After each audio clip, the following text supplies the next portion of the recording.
On part au carnaval avec cette œuvre de James Ensor, l'artiste ostendais, qui, à la toute fin du XIXe siècle, donc nous sommes en 1892, il nous présente une scène apparemment joyeuse, mais quand on la regarde de plus près, elle est plutôt tragicomique. Le thème du masque et le thème du carnaval va être pour cet artiste le moyen d'exprimer ses propres angoisses d'un côté, mais aussi les persécutions dont il se sent victime. C'est un artiste du XIXe siècle, mais qui va annoncer des mouvements comme l'expressionnisme, qui est vraiment à l'avant-garde par sa palette, par la manière dont il va triturer la pâte, déformer ses personnages. Donc il va être fort critiqué pour ses œuvres qui vont souvent être refusées dans les salons officiels ou même les salons avant-gardistes. Et James Ensor va subir cette critique de la bourgeoisie, critique de l'autorité. Et à travers certaines scènes de carnaval, il va vouloir d'une certaine manière prendre sa revanche. On a différents personnages caricaturés qui évoquent justement cette société du XIXe siècle. Peut-être la bourgeoisie, la figure du bourgeois, ou des figures qui marquent l'autorité, et la figure de l'artiste qui, lui, par contre, est complètement vidé de sa substance, comme s'il était au banc de cette société.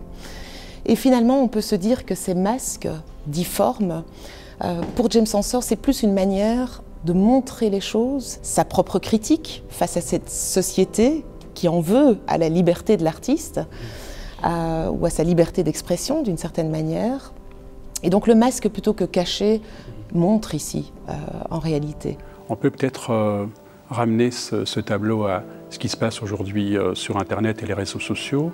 L'anonymat peut, dans certains cas, dans des pays par exemple où il y a une très forte répression, il y a des conséquences quand on parle, permettre d'exprimer son désaccord, même son hostilité à un pouvoir politique ou autre. Mais dans une société démocratique, on peut avoir l'effet inverse, en ce sens que le masque peut permettre toutes les outrances, peut permettre les appels à la haine, les insultes, et finalement terminer par la violation de droits d'autres personnes qui se sentent stigmatisées. Donc en fait, le masque peut être à la fois porteur de liberté, de parole libre, mais il peut être aussi porteur de censure. James Ensor est quelqu'un qui revendique cette liberté d'expression, qui n'a jamais voulu se plier aux normes et qui fait de cet artiste maintenant vraiment un artiste d'avant-garde qui est fort apprécié. Mais c'est vrai qu'il a quand même subi aussi, lui aussi, à cause de ses caricatures, le public qui précisément venait voir ces tableaux dans les musées. À l'époque, c'était plutôt un public bourgeois et qui n'aimait pas trop se voir caricaturé comme ça.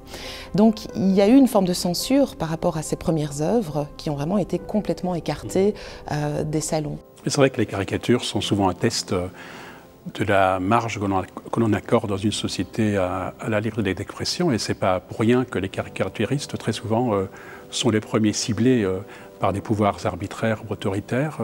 Ce tableau nous appelle à réfléchir sur l'état de la liberté d'expression aujourd'hui. Ces dernières années, on peut voir que cette liberté est en train de régresser un peu partout dans le monde, sous la pression précisément de ces pouvoirs que James Ensor visait dans ses peintures, que ce soit le pouvoir d'État. Dans pas mal de pays, les États sont de nouveau autoritaires, puis aussi la pression exercée par la renaissance de religions qui sont intégristes et fondamentalistes, qui imposent elles aussi finalement leur pouvoir. James Ensor nous fait réfléchir à l'éternité, au côté scisif, si j'ose dire, de cette liberté de la presse ou d'expression.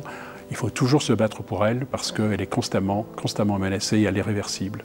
À l'image un peu du violoniste, les artistes sont considérés presque comme des gens dangereux alors qu'ils ne font que s'exprimer à travers de la couleur et de la peinture. Absolument, et en plus de ça, la liberté de création, la liberté d'expression sont vraiment des forces vitales d'une société. C'est grâce à cette liberté de création, à cette liberté d'expression que les sociétés se développent et s'humanisent.